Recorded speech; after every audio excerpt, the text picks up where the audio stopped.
Hello everyone, and welcome. Today we're going to take a look at concat and concatenate. Now really we're just going to look at concatenate, but I wanted to at least touch on concat so you can know.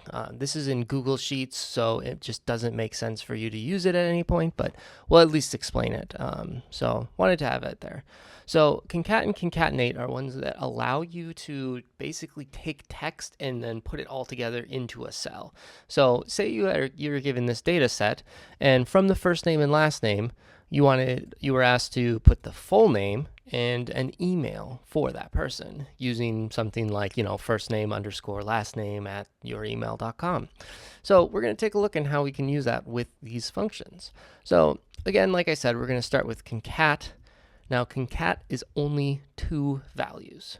So that means that you can only do 2 things. If you try to put a third, like maybe the number, it's going to say NA, wrong. You can only have 2 arguments. So concatenate has as many strings as you want, or as many options. So you could do first name, you could do a number, you could write a number, and then there you go.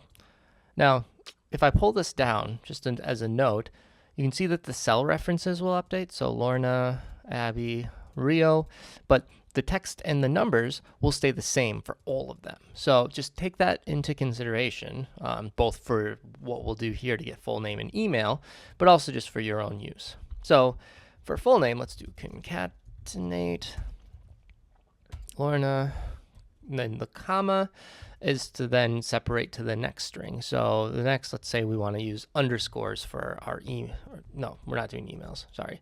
We want a space. So you have to do quote space quotation marks and then a comma. And you can't really see it there, but let's do the third one and then you'll be able to see the space there. And then enter. And there we go. We have full name. So you can use this fill handle, drag it all the way down. And there we go.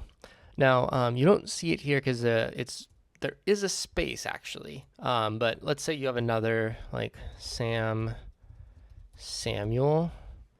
You can see that it actually gets updated. So if you know that this data is going to always get, increase or decrease or whatever, it can be helpful to have this, a little bit lower than what you have. For this one, not, but just wanted to show that. So Command Control or Control up. Let's do the email. So it's going to be pretty much the same. Concatenate. We'll do the first, so B3, comma, and then for the email underscore, comma, and you can see that it's already being built there.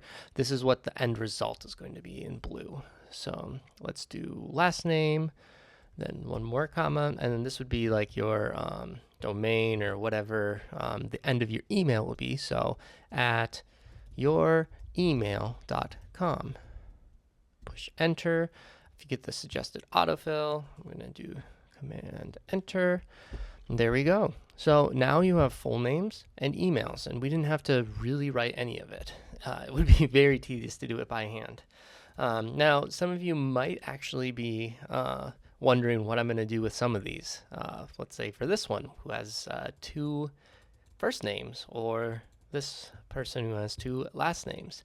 Spaces actually are not emails. And so there aren't some of these that are emails actually. So we'll take a look at a couple of options that we can do in the next one to clean these up even more. But for now, well done. We used concatenate. So until the next time, bye now.